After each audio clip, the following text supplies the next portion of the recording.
डर का माहौल था। मनोज की लाश बुरी हालत में चौक पर पाई गई थी। वहीं रामू काका खड़े थे और इर्द गिर्द गांव के कुछ लोग मौजूद थे। फिर एक और शिकार हुआ उसका। हमने कितनी बार गांव के लोगों को समझाया है, लेकिन फिर भी कोई ना कोई रात के समय वो गलती करता जरूर है। रामू काका, आप कौन सी गलती के बारे में कह रहे हैं? रात को 9 बजे के बाद निशी डाक हमारे गांव में घूमती है और वो हमें हमारे ही किसी रिश्तेदार, परिवार के सदस्य या किसी दोस्त की आवाज में पुकारती है। अगर हम रास्ते पर हैं तो वो पीछे से आवाज लगाती है, और अगर हम घर पर हैं तो वो दरवाजे के बाहर से आवाज लगाती है। अगर 1 या 2 बार आपने आवाज सुनने पर पीछे पलटकर देखा या दरवाजा खोला तो वो आपको अपना शिकार बना लेगी। रामू काका, ये निशी डाक है कौन और उससे बचने का उपाय क्या है? निशी डाक क्या है, ये तो एक रहस्य है, लेकिन उससे बचने का उपाय है। वो किसी भी व्यक्ति को सिर्फ 2 बार ही आवाज लगा सकती है। इसका मतलब रात के समय जब भी आपको कोई 2 बार पुकारे तो आपको कोई प्रतिक्रिया नहीं देनी है। हाँ, अगर तीसरी बार आपको पुकार सुनाई दे तो समझो आप सुरक्षित हैं। मनोज की मौत और रामू काका के समझाने पर अब गांव के लोग बहुत सावधान रहने लगे। अब निशी डाक से निपटने के लिए गांव के लोगों ने अपनी जीवन शैली में कुछ चीजों में बदलाव किया।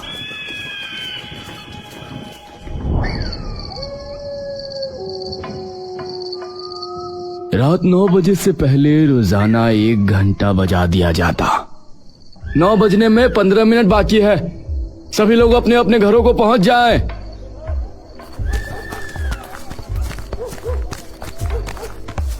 बिरजू अपनी दुकान बंद करने की तैयारी कर रहा था। तभी नरेश उसके पास आया। अरे बिरजू, एक बढ़िया सी चाय बना दो भाई। अरे तुम पागल हो गए हो क्या? सुना नहीं घंटा बज चुका है, 9 बजने में कुछ ही मिनट बाकी है। अरे सुबह से एक भी चाय नहीं पी है, बना दो ना। बीवी से झगड़ा नहीं होता तो उससे बनवा लेता। अरे अगर तुम्हारे चक्कर में रुका तो तुम्हारी यही पहली चाय हम दोनों की आखिरी चाय हो जाएगी। ये कहकर बिरजू ने दुकान का शटर गिरा दिया और उस पर ताला मार दिया। चलो मैं तो चलता हूँ, तुमको जान बचानी है तो जल्दी से घर पहुंच जाओ। जहां सभी लोग अपने घरों के खिड़की दरवाजे बंद कर रहे थे, वहीं एक घर ऐसा था जहां कुछ और ही मंजर चल रहा था। एक औरत जिसके चेहरे पर घूंघट था, उसकी नजर घंटे पर ही थी। 9 बजने वाले हैं, मुझे जल्दी निकलना होगा। वो एक कमरे में गई जहां एक पिंजरे में एक काला मुर्गा रखा हुआ था। उसने वो पिंजरा उठाया और घर से निकल गई। इस समय चारों तरफ सन्नाटा छाया हुआ था। कोई भी ऐसे में अकेले चलने की हिम्मत नहीं कर पाता, लेकिन वो बेखौफ जंगल की तरफ बढ़ रही थी।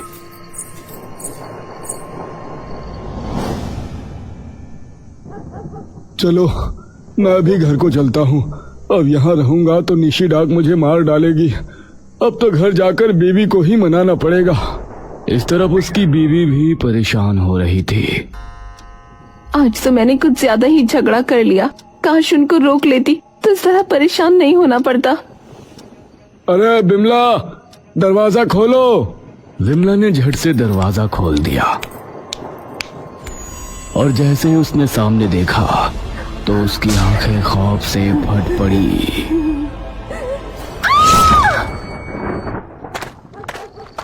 कुछ देर बाद नरेश अपने घर पहुंचा तो दरवाजा पहले से ही खुला हुआ था। अरे लगता है गुस्सा ठंडा हो गया। उसने घर में कदम रखा तो सामने का मंजर देखकर उसकी रूह कांप उठी। उसने पाया कि उसकी बीवी की लाश जमीन पर पड़ी है और उसकी दोनों आंखें निकली हुई हैं। विमला!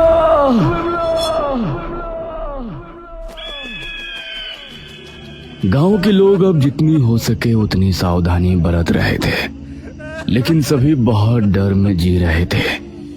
एक दिन टांगे में सवार एक परिवार इनके गांव पहुंचा।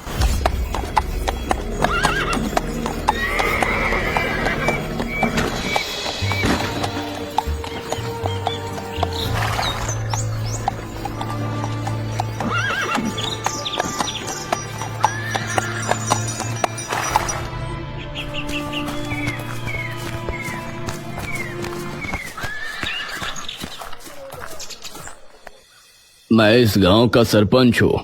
बताइए, आप लोग कौन हैं और किसके यहाँ पधारे हैं?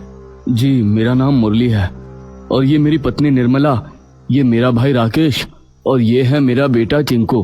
तो आप किसी के यहाँ मेहमान बनकर आए हैं या कोई और बात है? जी, हम मलिहारी गांव में रहते थे, लेकिन वहाँ बाढ़ के कारण बहुत ज्यादा परेशानी हो रही थी, इसलिए हमने यहाँ आने का फैसला किया। अब कोई किराए का घर मिल जाए तो अच्छा होगा। ठीक है, हम आपके रहने का बंदोबस्त भी कर देंगे। सरपंच ने मुरली के परिवार को एक घर दे दिया। मुरली और राकेश पूरे दिन गांव घूमे और वहां के लोगों से मिले।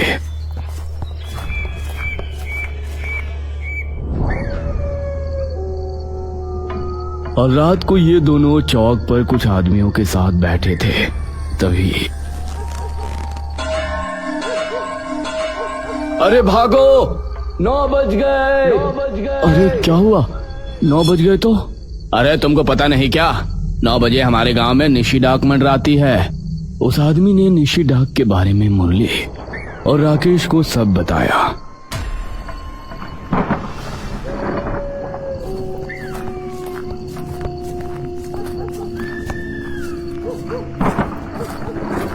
कुछ ही देर में सभी अपने अपने घरों में घुस बैठे और चारों तरफ सन्नाटा छा गया।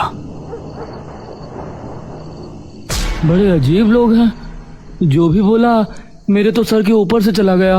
भैया, आपके कुछ समझ आया? बस इतना ही कि कोई निशी डाक पीछे से 2 बार पुकारेगी। खैर, तुम घर पहुंचो, मैं थोड़ी देर में आता हूँ। ठीक है भैया। ये कहकर राकेश वहां से घर की तरफ चल दिया। मुरली ने एक सिगरेट सुलगाई और धुआं उड़ाते हुए आगे बढ़ गया।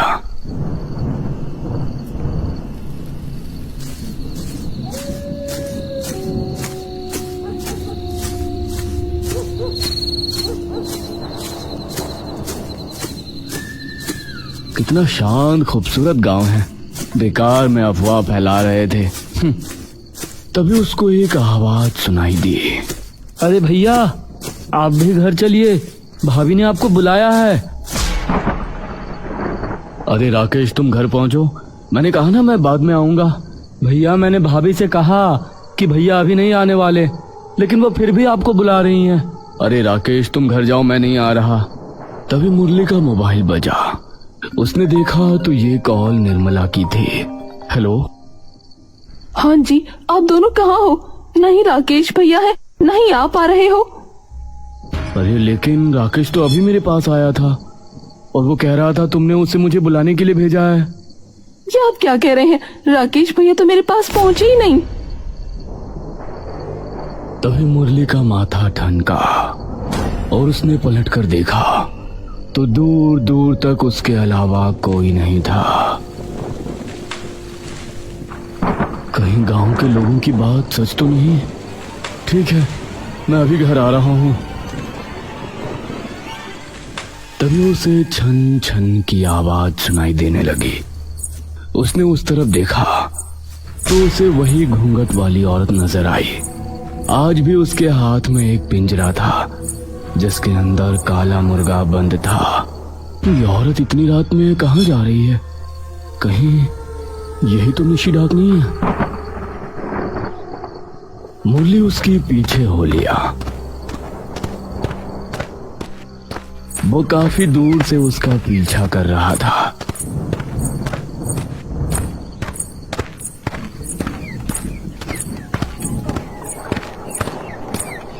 अरे बाप रे, ये अचानक ठंड कैसे बढ़ने लगी और ये धुआं, कुछ ही देर में धुआं बहुत ज्यादा हो गया और वो औरत नजरों से ओझल हो गई।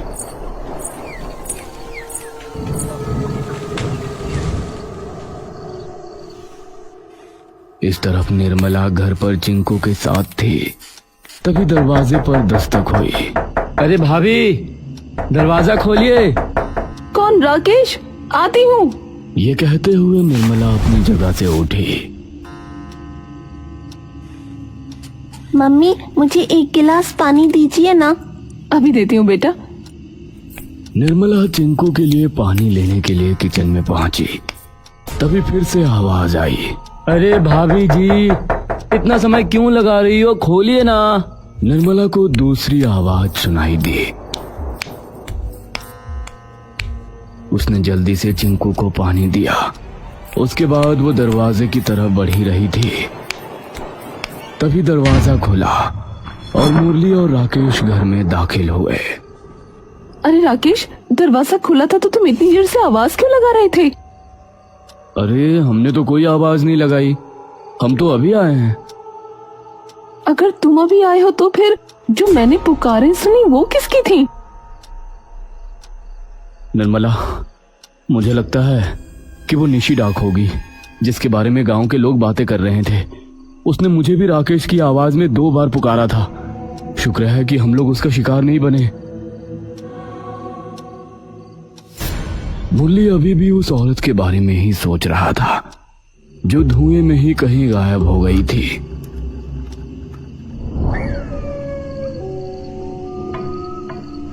अगली रात फिर से मुरली राकेश के साथ उसी जगह पहुंचा जहां उसने उस औरत को देखा था। कुछ देर के इंतजार के बाद उन्होंने पाया कि वही औरत एक घर से निकली। उसने इधर उधर नजरें दौड़ाई और फिर जंगल की तरफ रवाना हो गई। देखो, वो रही। वो दोनों उसके पीछे हो लिए। वो मध्यम कदमों के साथ जंगल की तरफ बढ़ रही थी। उसके हाथ में वही काले मुर्गे वाला पिंजरा था। हे रुको! वो दोनों जल्दी से उसके पास पहुंचे और दोनों ने उस पर बंदूक तान दी। अरे कौन है आप लोग? अब तुम्हारा खेल खत्म हुआ। तुम ही हो ना जो गांव के लोगों को निशी बनकर मार रही हो? वो दोनों उसको गांव ले आए और उन्होंने सभी गांव वालों को भी इकट्ठा किया।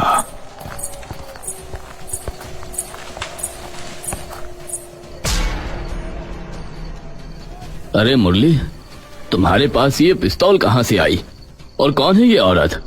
सरपंच जी, मैं हूं इंस्पेक्टर मुरली प्रसाद शर्मा और ये है मेरा भाई सब इंस्पेक्टर राकेश। ये सुनकर सभी हैरान रह गए। अरे आप लोग पुलिस वाले हो? जी हाँ, पिछले कई महीनों से इस गांव में जिस तरह से खून हो रहे थे उसी की तहकीकात करने के लिए हम यहाँ आए थे। अगर हम पुलिस के रूप में आते तो ये चौकन्नी हो जाती और हम इसे कभी नहीं पकड़ पाते। दरोगा बाबू, आपका बहुत बहुत धन्यवाद जो आपने इस निशी डाक को पकड़ लिया, वरना ना जाने कब तक ये हमारे गांव के लोगों को मारती रहती। चलो अब अपना चेहरा सबको दिखाओ, कौन हो तुम?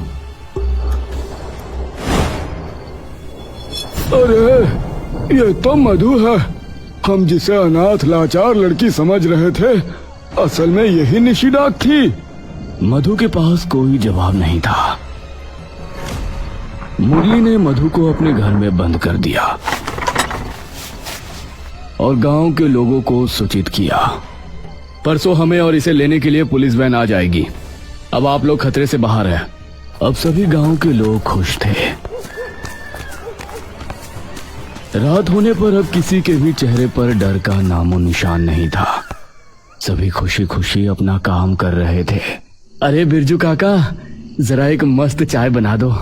आज तो पहली बार हम 9 बजे के समय आपकी दुकान पर चाय पीने वाले हैं। हाँ हाँ, क्यों नहीं भैया। बिरजू चाय बनाने लगा। मैं जरा 1 नंबर करके आता हूँ। ये कहकर मंटू दुकान के पीछे जंगल की तरफ रवाना हो गया।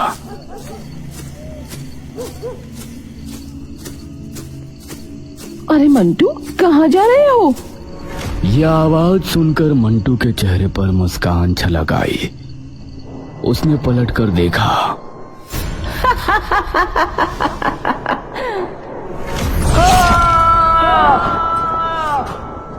अरे, यह तो मंटू की आवाज है। सभी उसकी आवाज सुनकर जंगल की तरफ भागे। उन्होंने पाया कि मंटू मर चुका है और उसकी आंखें निकली हुई हैं। निशिडाक तो कैद है, फिर इस मंटू को किसने मारा? मुरली और राकेश अब मधु के पास पहुंचे।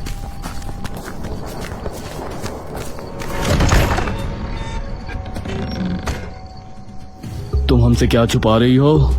सच सच बता दो। देखिए, मैं आपसे कुछ भी नहीं छिपा रही। मैं ही निशिडाक हूँ। अगर तुम निशिडाक हो तो फिर मंटू को किसने मारा? इस पर उससे कोई जवाब नहीं बना। ठीक है दरोगा बाबू, मैं आपको सब सच सच बताती हूँ। आज से तकरीबन 3 साल पहले मैं मेरी बहन जमुना के साथ इसी गांव में रहा करती थी। सरपंच के बेटे महेश से जमुना बहुत प्यार करती थी और महेश भी उससे बहुत प्यार करता था।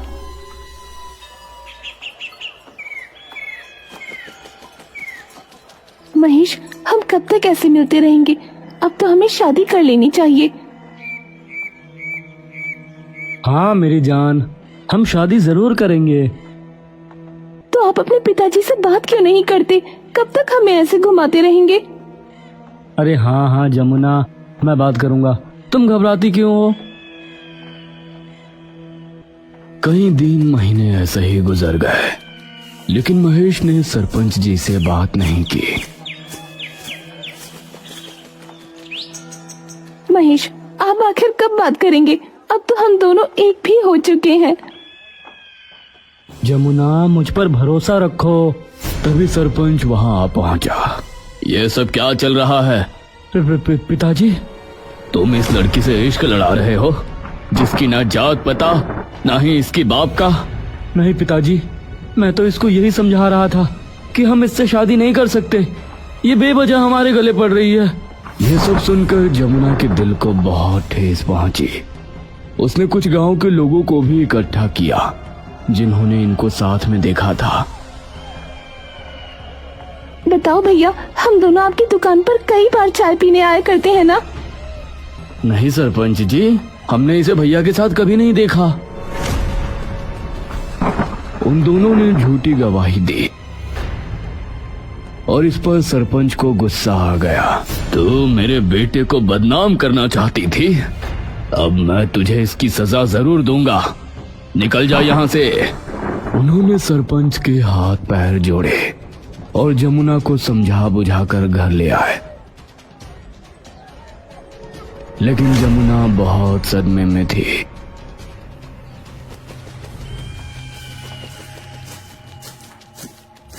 उसने तंत्र क्रियाएं करना शुरू कर दिया।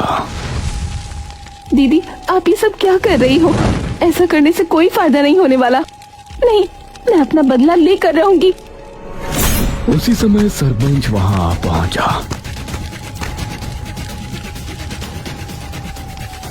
और उसने जमुना की गर्दन पर अपनी तलवार से हमला किया। दीदी, तुमने मुझ पर हमला तो कर दिया, लेकिन मैं नहीं मरने वाली। मैं सिर्फ इस शरीर को छोड़ दूंगी, लेकिन मेरी आत्मा और मेरी शक्तियां जिंदा रहेंगी। तुमने मेरे साथ बहुत गलत किया। अब इसकी सजा तुम्हारे साथ साथ पूरा गांव भुगतेगा। ये झूठे गांव वाले कुछ देखने के बावजूद भी अंधे बने रहे। मैं इन सबको सच में अंधा कर दूंगी। किसी को नहीं छोड़ूंगी मैं, किसी को नहीं, किसी को नहीं। ये आखिरी वचन बोलकर दीदी ने दम तोड़ दिया। सरपंच ने उनकी लाश को जंगल में गड़वा दिया। अगर किसी को कुछ भी बताने की हिम्मत की तो मैं तुझे भी जिंदा नहीं छोड़ूंगा। सरपंच के धमकाने की वजह से मैं बहुत चिंतित थी। उसके बाद गांव में निशिडाक का कहर फैलने लगा। मैं एक तांत्रिक से मिली और उसको सब कुछ बताया। मरने के बाद वो बहुत शक्तिशाली हो गई है। जैसा उसने वादा किया था, वो सभी को अंधा करके उन्हें खत्म कर रही है। बाबा, इसको कैसे रोका जा सकता है? उसे रोका नहीं जा सकता, बस उसकी शक्तियों को कम किया जा सकता है। जिस जगह उसकी मृत्यु हुई थी उसी जगह रोजाना एक काले मुर्गे की बलि देनी होगी। इससे उसकी शक्तियां कम हो सकती है। तब से मैं ऐसा ही करती आई थी। मैं रोजाना रात को एक काले मुर्गे की बलि चढ़ाती थी, जिससे निशी डाक यानी जमुना एक रात में सिर्फ एक ही इंसान का शिकार कर पाती थी। अब मुरली ने सभी गांव वालों को इकट्ठा किया और सबके सामने सरपंच और उसके बेटे महेश को हथकड़ी लगा दी। अरे दरोगा बाबू, ये आप क्या कर रहे हैं? क्योंकि हमें तुम्हारी और तुम्हारे बेटे की सच्चाई पता चल चुकी है।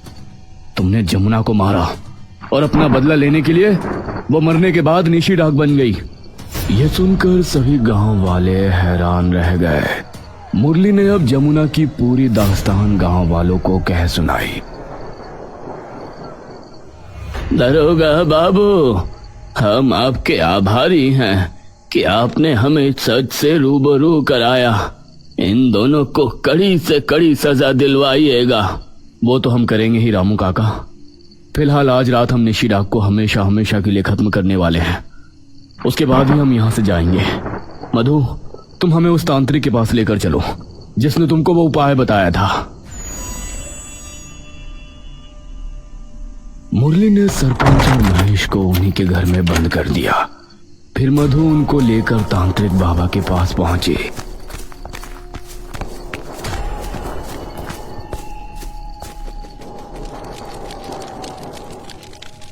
प्रणाम बाबा। प्रणाम। आपने मधु को जो उपाय बता रखा था उससे अब तक कोई बड़ा फायदा नहीं हुआ। आप ये बताइए कि उस निशी डाक को मारा कैसे जा सकता है? उसे मारना इतना आसान होता तो अब तक हम उसे खत्म कर चुके होते। बाबा, कुछ तो सोचिए। पूरे गांव की जान खतरे में है और अब तो उसके गुनहगार भी कैद हैं। एक रास्ता है। तांत्रिक ने उन्हें कोई उपाय बताया। फिर ये तीनों गांव वापस आए।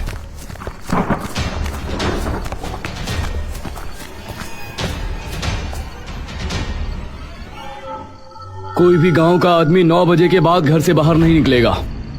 आज रात हम निशी डाक को हमेशा के लिए खत्म कर देंगे। हमारी रक्षा ये रुद्राक्ष की माला करेगी। हमें निशी डाक पर पहले गंगा जल फेंकना है और उसके बाद उसके गले में ये रुद्राक्ष की माला डालनी है। गांव के सभी लोग अभी भी डर में थे। 9 बजने से पहले ही घंटा बज गया।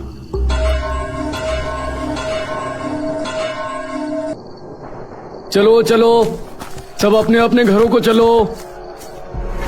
सभी गांव वाले अब घरों में घुस गए। इस तरफ सरपंच और उसका बेटा महेश भी अपने घर के अंदर बंद थे। पिताजी, पुलिस वाले अभी निशी डाक को मारने में व्यस्त है। जब तक वो उसे मारेंगे हम लोगों को इतने में यहाँ से निकलने का बंदोबस्त कर लेना चाहिए।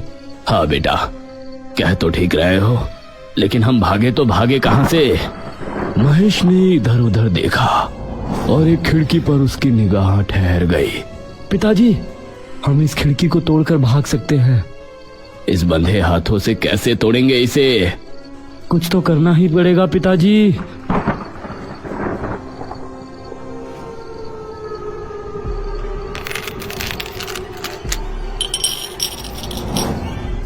इस तरफ मुरली और राकेश निशी डाक को मारने की प्रक्रिया पर काम कर रहे थे।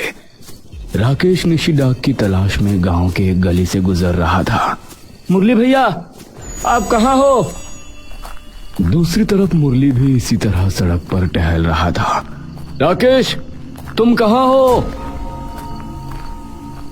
अरे राकेश को क्यों ढूंढ रहे हो? आपको तो मुझे ढूंढना चाहिए।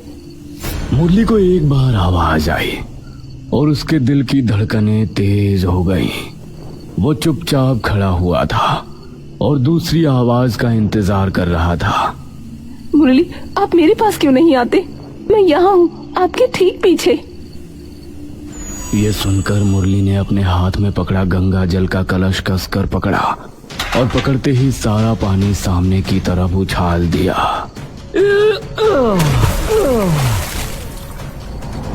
ये तो मुरली की आवाज है पापा। लगता है उसने निशी डाक को मार डाला। महेश खिड़की तोड़ चुका था। वो दोनों खिड़की से बाहर निकले और गांव की सरहद की ओर भागने लगे। तभी अचानक सरपंच का पैर एक गड्ढे में चला गया और वो वहीं जमीन पर गिर गया। पापा आप रुकना नहीं, ठीक है? इधर सरपंच ने खुद को संभाला और खड़ा हुआ। बेवकूफ कहीं का, पीछे मुड़कर देखता तो मुझे निकलने में मदद कर सकता था। सरपंच कुछ कदम चला ही था। पिताजी! उसकी आवाज सुनते ही सरपंच डर गया। कहीं ये निशी डाक तो नहीं? अरे पिताजी मैं यहाँ हूँ। निशी डाक को तो दरोगा ने मार दिया है ना। यह सुनकर सरपंच ने सुकून की एक सांस ली और पीछे मुड़कर देखा। हे भगवान! सरपंच, मैं तुझे जिंदा नहीं छोड़ने वाली। तो वो सरपंच के ऊपर झपट पड़ी और सरपंच की चीख पूरे जंगल में गूंज गई। इस तरफ महेश भी तेज तेज कदमों के साथ सरहद की तरफ बढ़ रहा था। अरे ओ मूर्ख, पीछे मुड़कर तो देख, मैं कहाँ फंसा हूँ। अकेले आगे बढ़ा जा रहा है। अरे कहाँ फंसे हैं आप पिताजी? ये फंसने का समय नहीं है। महेश ने पीछे मुड़कर देखा तो सरपंच कीचड़ में गिरा हुआ था। उसका कमर के नीचे का हिस्सा पूरी तरह से कीचड़ के अंदर था। अरे पिताजी आप वहाँ कैसे पहुँच गए? वो सब बाद में पूछना, पहले मुझे बाहर निकालो। कहीं दरोगा आ पहुंचा तो हम दोनों को पकड़ लेगा। ठीक है पिताजी, मैं आता हूँ। महेश सरपंच को निकालने के लिए उनके करीब पहुंचा। पिताजी हाथ दीजिए। उसने सरपंच का हाथ पकड़ा और उसको खींचने की कोशिश करने लगा। कितना खाते हैं आप पिताजी? तभी अचानक से ऊपर से कुछ जमीन पर आ गिरा। महेश ने देखा तो वो सरपंच की लाश थी। उसे देखकर महेश की आंखें फटी की फटी रह गई। उसके हाथ पैर कांपने लगे। उसी समय मुरली और गांव वाले भी वहां पहुंचे।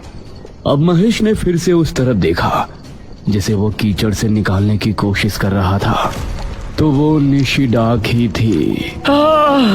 मुझे बचाओ, मुझे बचाओ दरोगा बाबू। तुम्हें मुझसे कोई नहीं बचा सकता महेश बाबू। मैंने तुमसे जिंदगी भर का साथ निभाने का वादा किया था। तुमने तो अपना वादा नहीं निभाया, लेकिन मैं निभाऊंगी। ये कहते हुए निशी डाक ने महेश का गला पकड़ा। वो हवा में ऊपर उठने लगी। बचाओ, मुझे बचाओ। वो महेश को साथ लिए बहुत ऊपर हवा में उड़ती जा रही थी। देखते ही देखते सबकी नजरों से ओझल हो गई। ये कहाँ गई? तभी महेश की लाश जमीन पर आ गिरी, जिसकी आंखें निकली हुई थी और गर्दन भी टूटी हुई थी। दरोगा बाबू, निशी डाक को तो आपने खत्म कर दिया था, फिर ये वापस कैसे आ गई? निशी डाक को खत्म करने का एक ही तरीका था, जो उसके असली गुनहगार हैं उनको खत्म करने में उनकी मदद की जाए। इसलिए हमने ये सब नाटक किया था। निशी डाक ने अब अपना बदला ले लिया है। अब वो कभी वापस नहीं आएगी। यह सुनकर सभी गांव के लोगों ने सुकून की सांस ली। मधु भी अब खुश थी, क्योंकि उसकी बहन जमुना को अब इंसाफ मिल गया था।